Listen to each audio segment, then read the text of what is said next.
Bismillahirrahmanirrahim. Assalamualaikum warahmatullahi wabarakatuh.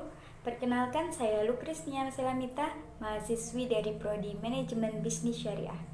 Video ini diupload untuk memenuhi UTS mata kuliah Komunikasi Bisnis.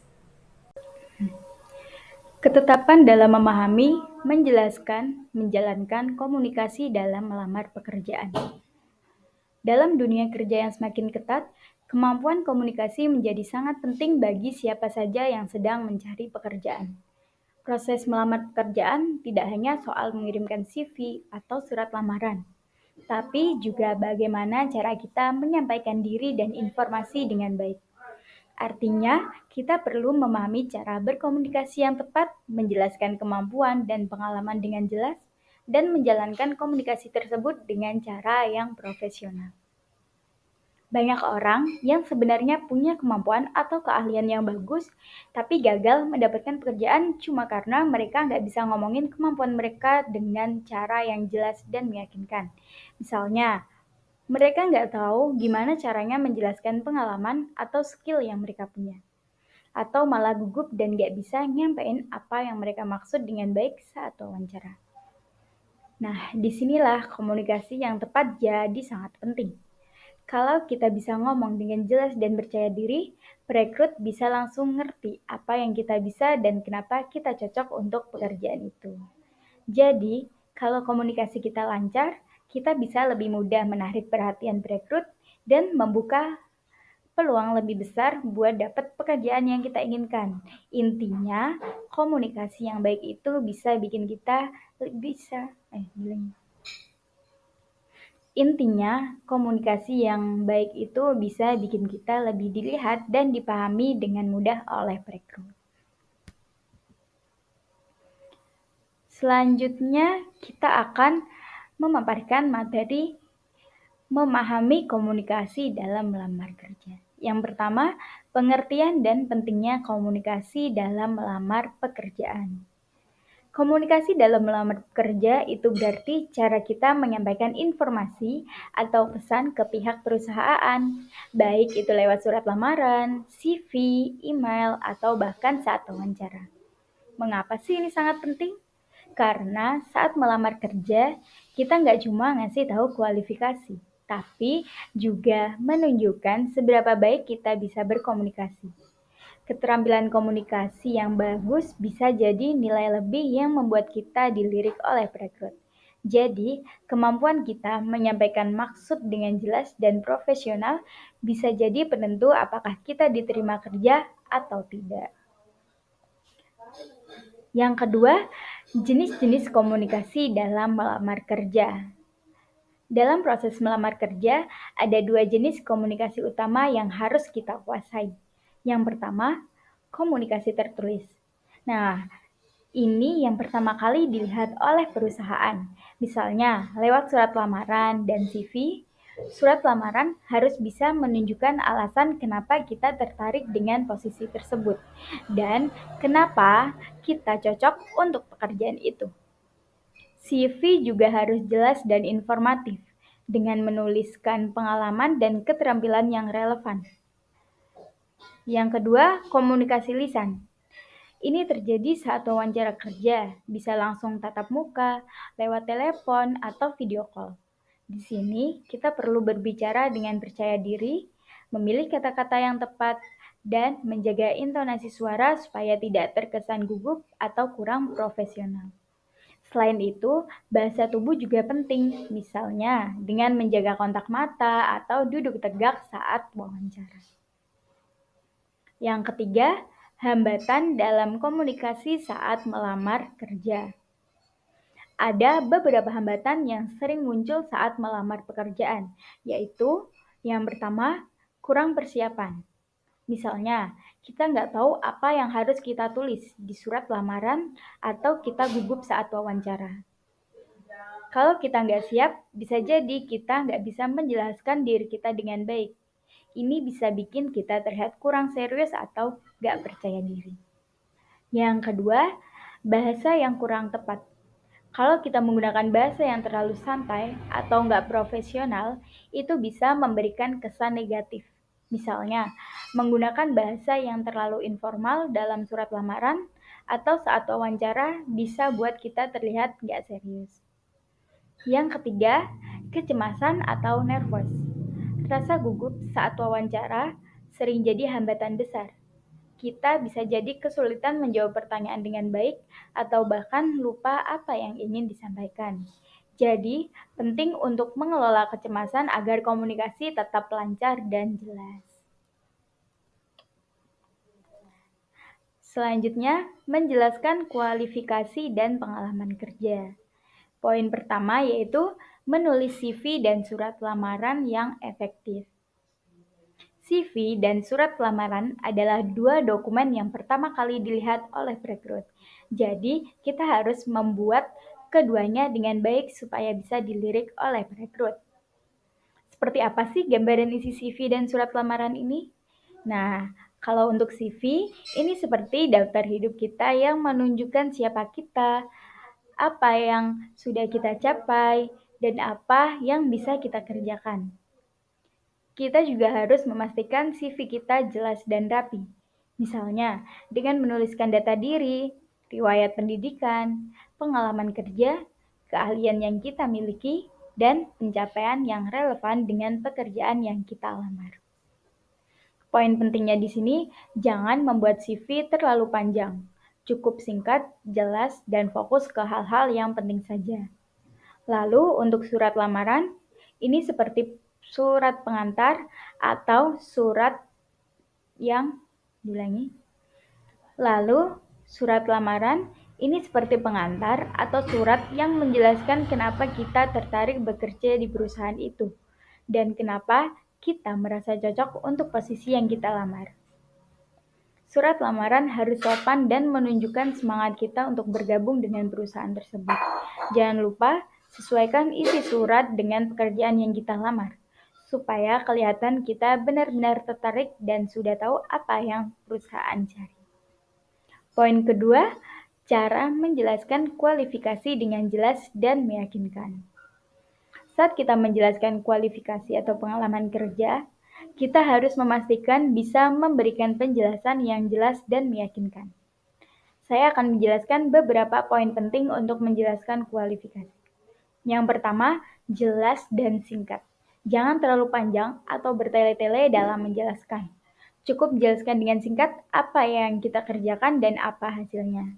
Misalnya, jika kita pernah bekerja sebagai kasir, kita jelaskan tugasnya seperti apa. Contohnya, tugasnya adalah mengelola transaksi harian dan memastikan cash data balance. Yang kedua, memberi contoh konkret. Jangan hanya bilang kita itu pekerja keras, tetapi jelaskan dengan contoh nyata. Misalnya, di pekerjaan sebelumnya, saya berhasil meningkatkan penjualan 20% dalam 3 bulan dengan mempelajari kebutuhan pelanggan dan memberikan layanan lebih baik. Yang ketiga, sesuaikan dengan pekerjaan yang dilamar. Pastikan kita menonjolkan pengalaman yang relevan dengan pekerjaan yang kita inginkan. Kalau kita melamar untuk posisi marketing, soroti pengalaman yang ada kaitannya dengan promosi, komunikasi, atau sales. Poin ketiga yaitu kesalahan yang harus dihindari dalam menjelaskan kualifikasi. Ada beberapa kesalahan yang sering terjadi saat menjelaskan kualifikasi atau pengalaman kerja. Nah, apa saja yang harus dihindari? Yang pertama, menggunakan kata-kata yang klise atau umum. Nah, yang pertama, menggunakan kata-kata yang klise atau umum. Hindari ungkapan seperti saya bekerja keras, saya bisa bekerja di bawah tekanan, atau saya sangat bertanggung jawab tanpa memberikan contoh yang nyata. Karena ini terlalu umum dan tidak meyakinkan perekrut. Yang kedua, tidak konsisten dengan CV. Jangan sampai ada perbedaan antara apa yang kita tulis di CV dan yang kita jelaskan saat wawancara.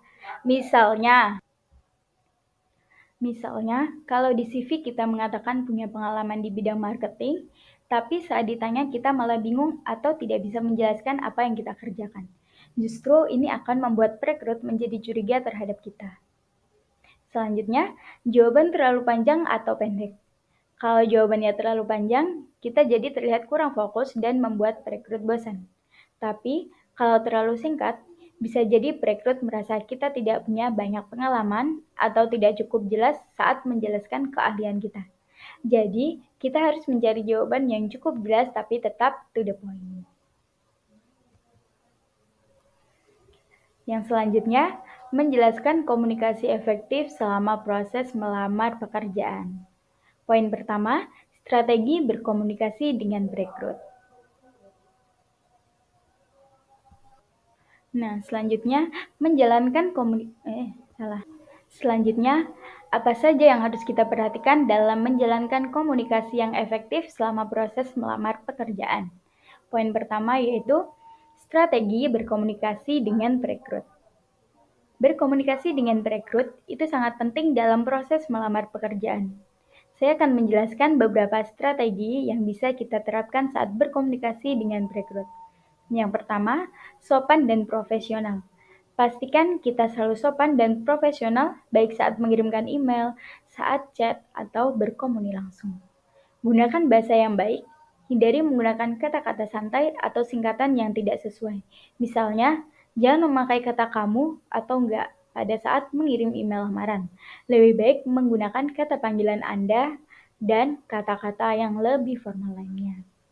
Yang kedua, jangan terlalu sering menghubungi. Jangan sering-sering bertanya ke perekrut, apalagi di luar jam kerja, karena bisa dianggap mengganggu. Jika sudah mengirim lamaran, tunggu balasan dengan sabar. Jika follow up, yang kedua, jangan terlalu sering menghubungi. Jangan sering-sering bertanya ke perekrut, apalagi di luar jam kerja, karena bisa dianggap mengganggu. Jika sudah mengirim lamaran, tunggu balasan dengan sabar.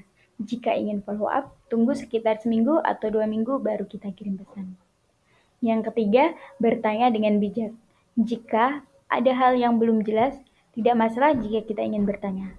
Tapi, pastikan pertanyaan yang kita ajukan relevan dan menunjukkan ketertarikan kita terhadap perusahaan atau posisi yang kita lamar. Misalnya, tanya tentang langkah berikutnya dalam proses seleksi atau detail tentang pekerjaan yang kita lamar.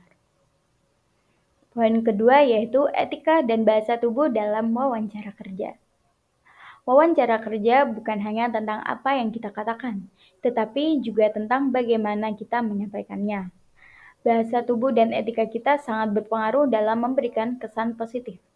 Saya akan memberikan beberapa poin tentang etika dan bahasa tubuh yang perlu kita gunakan saat sedang wawancara kerja. Yang pertama, bahasa tubuh yang positif.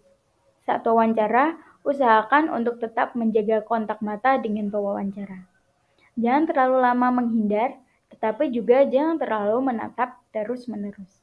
Jadi, kita harus duduk dengan tegap dan jangan terlalu banyak gerakan tubuh yang tidak perlu.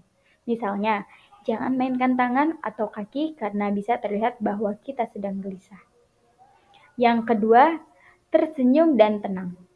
Senyum itu penting karena bisa memberi kesan ramah dan percaya diri. Tapi, jangan senyum terlalu lebar atau terlihat dipaksakan. Selain itu, usahakan untuk tetap tenang meski dalam situasi yang menegangkan. Jangan terlihat terburu-buru atau panik. Selanjutnya, jaga etika. Dalam wawancara, selalu mulai dengan salam yang sopan, ucapkan terima kasih atas kesempatan wawancaranya, dan pastikan kita mendengarkan dengan baik pertanyaan wawancara sebelum menjawab.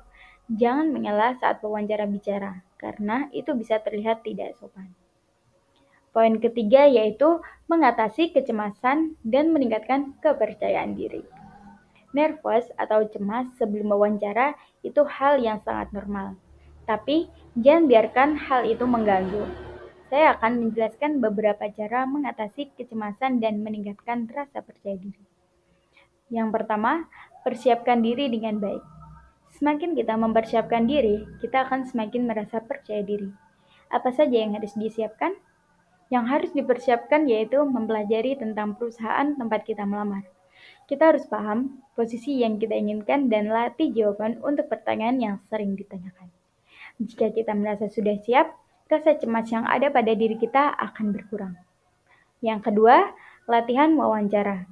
Kita bisa latihan wawancara dengan teman atau keluarga. Dengan latihan wawancara, kita bisa jadi lebih nyaman menjawab pertanyaan dan merasa lebih siap. Jika perlu, kita bisa rekam latihan wawancara kita, lalu tonton lagi untuk melihat bagian mana yang harus diperbaiki. Yang ketiga, pernapasan dan pikiran positif. Jika kita merasa sangat gugup, kita bisa melakukan tarik nafas dalam-dalam untuk menenangkan diri. Berpikir positif juga sangat membantu kita. Kita bisa memikirkan hal-hal yang sudah kita capai dan kenapa kita layak untuk pekerjaan tersebut. Yang keempat, berpakaian rapi dan sesuai. Berpakaian rapi dan sesuai. Cara kita berpakaian juga bisa mempengaruhi rasa percaya diri. Pilih pakaian yang rapi dan sesuai dengan budaya perusahaan. Berpakaian dengan baik akan membuat kita merasa lebih siap dan percaya diri. Jadi intinya, komunikasi dalam melamar pekerjaan mencakup pemahaman tentang komunikasi yang efektif, cara menjelaskan kualifikasi dengan jelas, serta strategi berkomunikasi dengan perekrut. Dengan memahami dan menerapkan keterampilan komunikasi yang baik, peluang untuk diterima di suatu pekerjaan akan semakin besar. Terima kasih sudah menonton video ini. Wassalamualaikum warahmatullahi wabarakatuh.